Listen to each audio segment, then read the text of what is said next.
네. 해외 시비 발행, 이렇게 큰 악재인가? 김정수 전문가님, 해외 시비 발행, 그러니까 기존의 이제 전환사채 발행 자체 악재인가요? 아니죠. 악재는 아니죠. 그러면 LG 디스플레이하는 악재였다. 이건 어떻게 해석해야 돼요? 이거는 이제 뭐 실적에 대한 문제가 더 우선적으로 큰 것 같아요. 그러니까 전환사채라는 거는 전환, 사채, 그러니까 사채라는 게 회사채를 이야기하는 거고요. 플러스 이제 주식이 더해져서 이제 회사에서 보유하고 있는 채권인데 이게 일정 시간이 지나면 주식으로 전환하겠다 이거거든요. 네. 이 전환하는 물량이 4,100만 주 정도 됩니다. 그러면 총 발행 주식수의 한 11, 2% 정도 되거든요. 총 발행 주식수에. 네. 그러면은 11, 2%선 정도가 주가가 희석될 거 아니에요. 예. 근데 그거는 어떤 전제 조건이 있냐면은 주식을 전환했을 때. 전환했을 때는 청구가 되는 건데 전환하지 않게 되게 되면은 희석이 되지 않는 거죠. 근데 이 전환 청구 가격이 얼마냐면 19,845원이란 말이에요. 오늘 확정이 됐잖아요. 그렇죠? 네. 그러면은 어떤 바보가 19,845원에 청구를 해서 지금 14,500원인데 이 가격에 팔려고 하겠어요. 머리에 크게 잘못되지 않는 이상 절대 행사하지 않죠. 그러니까 행사하는 기간이 2020년도 8월 23일이잖아요. 네. 그러니까 이거는 뭐냐면 19,845원 이상으로 갔을 때만 청구하는 거죠. 그잖아요.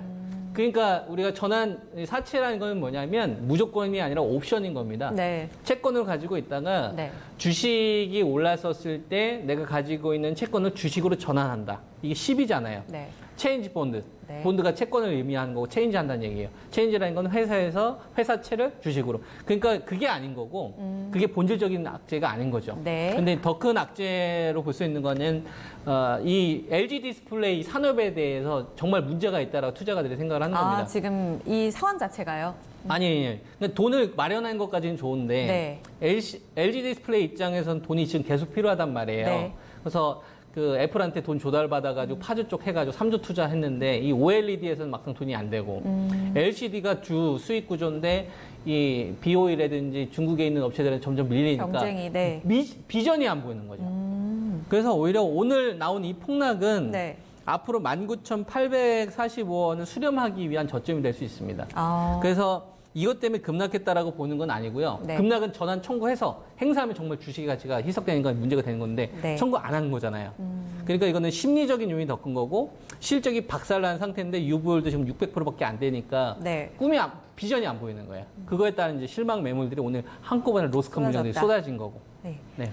마제스터 전문가님은요, 같은 의견으로 보세요. 전환사채 발행은 문제가 아니었다. 일단 단기적인 관점에서는 시장에서 좀 악재로 작용한다 이렇게 좀 보고 있는 자금 조달 이슈도 악재가 그렇죠. 맞다. 지금 최근에 사실 저는 뭐 중장기적인 측면을 봤을 때는 대형주들은 받아도 돼요.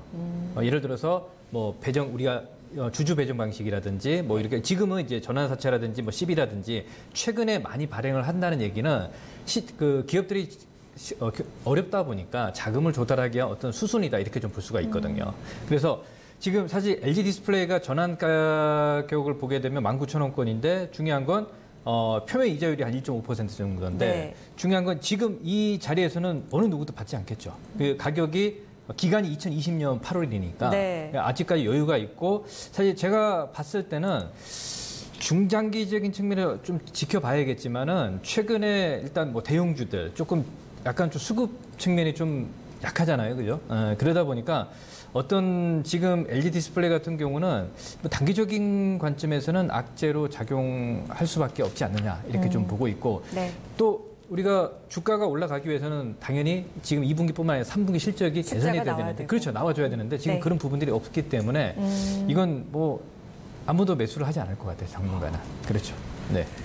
결과적으로는 앞으로도 쉽지 않겠다라는 뉴스가 나옵니다. 결국은 숫자를 보여줘야 한다. 오늘의 악재는 여러 가지로 좀 겹악재 속에 밀린 거네요. 첫 번째 질문에 대한 답을 좀 찾아봤습니다.